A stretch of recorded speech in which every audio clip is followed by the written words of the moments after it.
Hey, and welcome to MFFLtv. I'm your host Dylan, and thought, let's try and shoot it from the office today. Why not? Greg, I know there are deadlines for the work, but I got to talk to the people. I can't do the work right now. So, um, like I was saying, I thought I'd do it from here. Greg, I know I'm wearing a Mavs jumper at work, and it doesn't make any sense, but please. I'm so glad I turned the right way for that. Okay, today, what are we going to be talking about? Jason Kidd. I've been looking into it a bit, and I really think he's going to unleash Kristaps Porzingis next season. But before I get into anything, continue to spread the love. Please like and subscribe. It's been awesome getting to build this family slowly. Just getting to interact with you guys in the comments. It has been so fun. So if you're new, hit the like button, subscribe. Make sure to join us in the comment section. And yeah, before I do that as well, apparently I don't know how to say Goran's last name. I've been saying Dragic the whole time. It's so weird. Like, I've been following him since he was backing up, Steve Nash in Phoenix.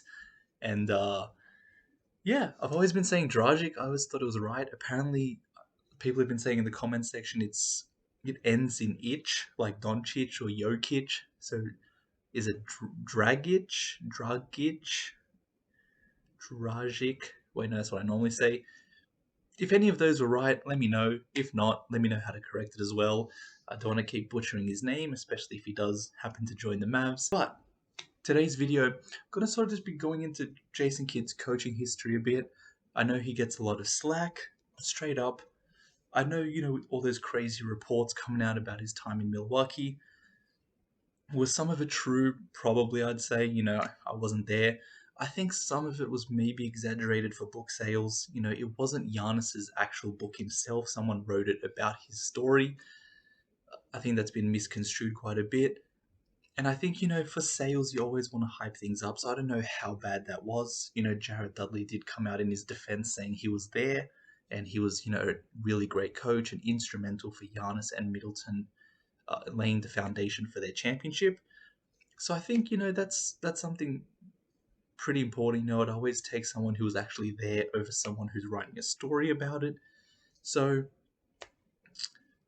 hopefully he doesn't have many more of those stories coming out in Dallas. It's all sunshine and rainbows and championships, but, one can dream. So, Jason Kidd, where did he start? He just came off playing with the New York Knicks, I believe, and his first coaching gig was immediately this Brooklyn Nets super team. So I couldn't find a better photo to fit everyone in the background, so just this guy right over here. That's Brook Lopez, if you didn't know. So, as soon as Jason Kidd gets there, they make this super trade. They get Paul Pierce and Kevin Garnett to team up with Deron Williams, Joe Johnson, and Brook Lopez.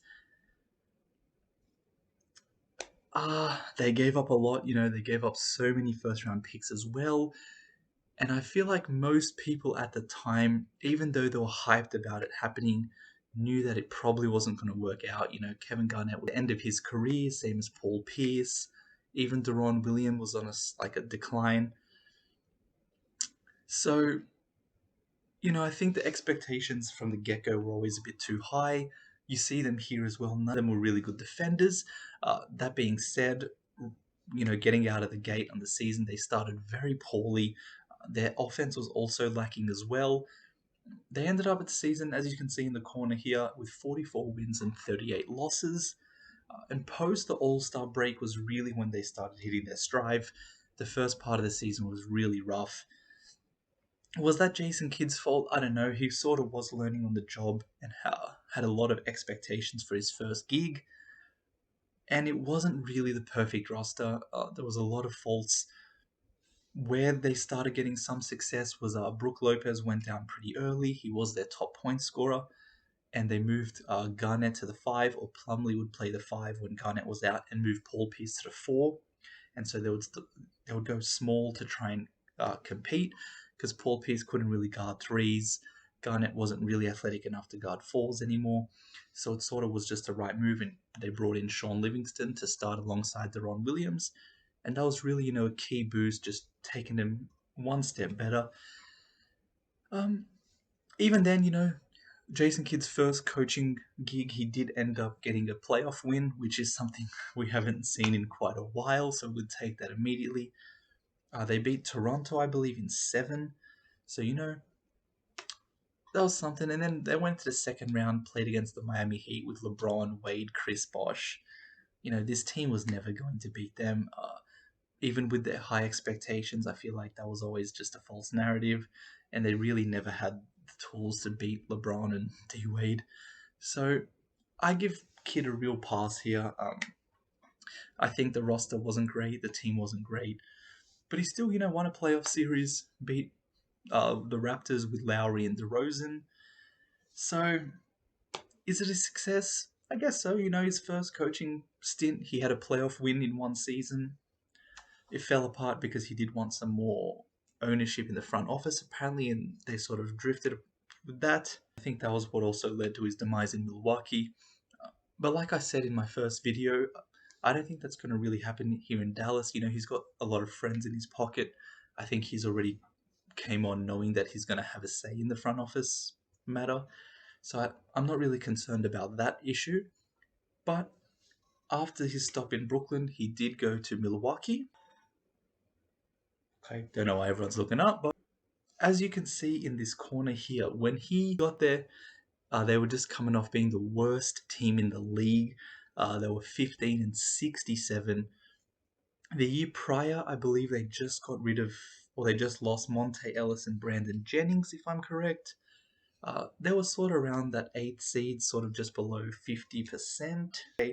But yeah, he came in there. They were the worst team in the league. And his first season, he got them to 41-41 to finish 6th. I think, that's really understated. There was really no big changes to the roster, except they lost Brandon Knight, who was their best output player in terms of points and assists, and they brought in Michael Carter-Williams. I know a lot of people give Michael Carter-Williams a lot of stick as well, but, I think he's a pretty good player, or he was, at least for a few years. He came in and was productive as a starting point guard and also helped. He was one of the pieces that helped them get that 6th seed. So I'm not going to give him any slack here. I think Jason Kidd did a really good job here. He brought in a very exciting defensive scheme. That second year is when the rest of the league sort of figured it out. It's easy to just sort of burst off the scene off the get-go, but then once the scouting reports come out, you need to start adapting, and he didn't really do that in the second season. So they did drop to 33-49. And then, the next year he picked it up and they went back to 42-40 for the 6th seed again. I didn't include 2018 because halfway through he did get fired. Might I add, Giannis was one of the people that was really against that. So I think that's just something saying about how his relationship with the players. So what I'm just going to get into is Jason Kidd has been really instrumental in developing players on his team, and I just want to show you that and see what he's done with some of the players so far. So with Giannis, as you can see, the season before Jason Kidd got there, he averaged just under 7 points, 4.5 rebounds. That was his rookie year. Now look, would Giannis have developed on his own if Jason Kidd wasn't there? Maybe, but there has been reports of Jason Kidd really being tough on him and just really helping his development out. So I think he deserves a lot of credit. Giannis gives him a lot of credit as well.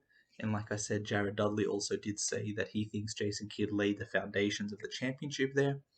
So you can see every season Kidd was the head coach, Giannis took instrumental leaps up. So from averaging 7 to 12.7 to 16.9 to 22.9.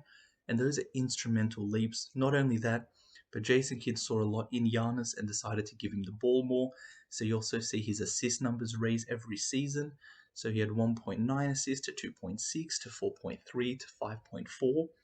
And I think that's, really, really good because not only did his points go up, but he was really improving as a playmaker, which I think really helped him in this series as well. When he couldn't get to the basket, he was able to feed people a lot better. His playmaking improved each season. So I think, Jason Kidd was really pivotal there. But it didn't stop there.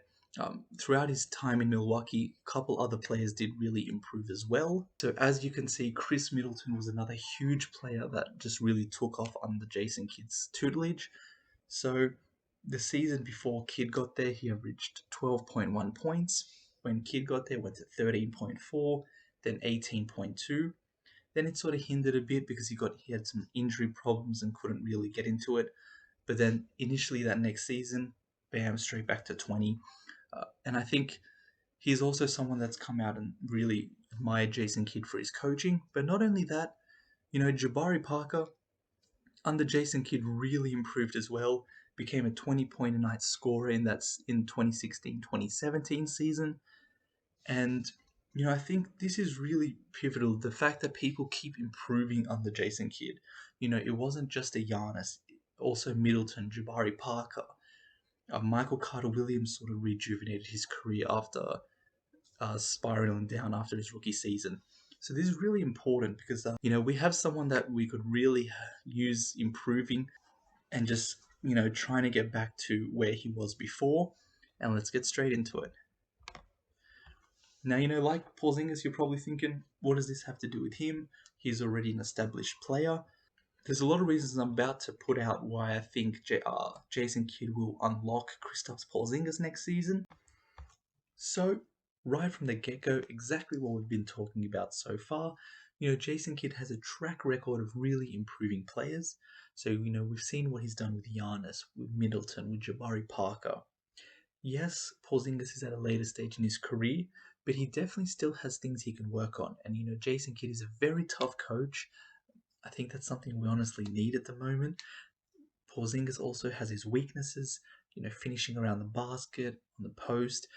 And I think Jason Kidd can really help him in those areas. He wasn't a post player in his career, but he can definitely help him be in positions to succeed. Just try and, continuously practice. And not only that, but find his strengths and utilize it to help our offense. I think that's something Jason Kidd is really good at. He really does make the best out of what he's got. I think we've seen it even in Brooklyn with what I thought was a really aging team. To get a playoff series win I thought was impressive. But even more important than just his track record is what he's been preaching. And from his first introductory press conference, he was preaching defense. And that is something we also really need to key in on next season. I think we've been a bit poor defensively. And Jason Kidd was an assistant with the Lakers the last few seasons, and so I think he's going to learn a lot from Vogel's defensive scheme.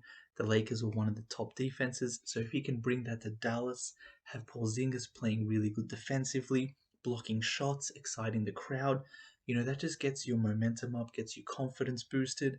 You can block a shot, go down the other end, get an alley-oop. That's what players thrive on, that energy.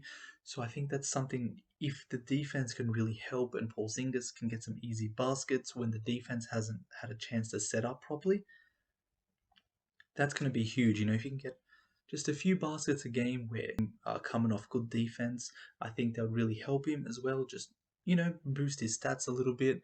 Once you're in that rhythm, that momentum, you feel better about yourself. You move better on defense, then your shot feels like it's going to hit easier. The basket gets bigger. Everything starts working. Not only that, but with Jason Kidd's time in LA, he also saw Anthony Davis and how LeBron was able to integrate him into the offense. And I have a feeling he's going to try and get Luka to do very similar things. Davis and Porzingis aren't the same player necessarily, but I think he's going to try and help Luka integrate Porzingis into the lineup. He did talk a lot about getting the ball out of Luka's hands, and we haven't really got another playmaker, so I have a feeling it's going to be Porzingis that's going to have the ball in his hands a lot more, going back to those New York days when his usage rate was a bit higher, and I think you'll see his output increase with that.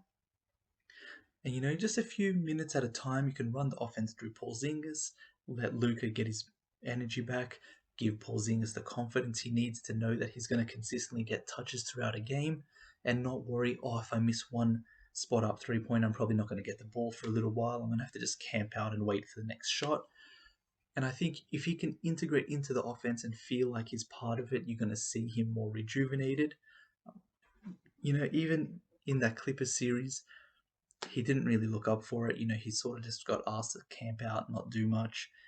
Even then, he did work off the ball a little bit, and those were most of his points, just cutting and dunking. So I think even like little things like that, maybe Jason Kidd can integrate that as well, in addition to having him, post up a little bit, face up, hit some pull up jump shots. We've seen him in the past, one dribble crossover pull up. No one can really defend that. So I think that's something we can use as well. In addition, I think Porzingis is going to really love working under Kidd. Kidd really does build a strong relationships with his players. As you could see after the Doncic signing ceremony, he went straight to Riga in Latvia to meet up with Porzingis. He didn't really need to do that. I think he could have easily just come back to America and just that's that.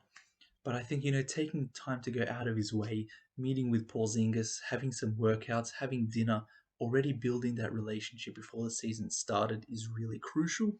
And I think Porzingis, if he can buy into what Kidd's telling him, once you play for a coach that you like a bit more, that you respect, I think it's easier to just give that little bit more as well.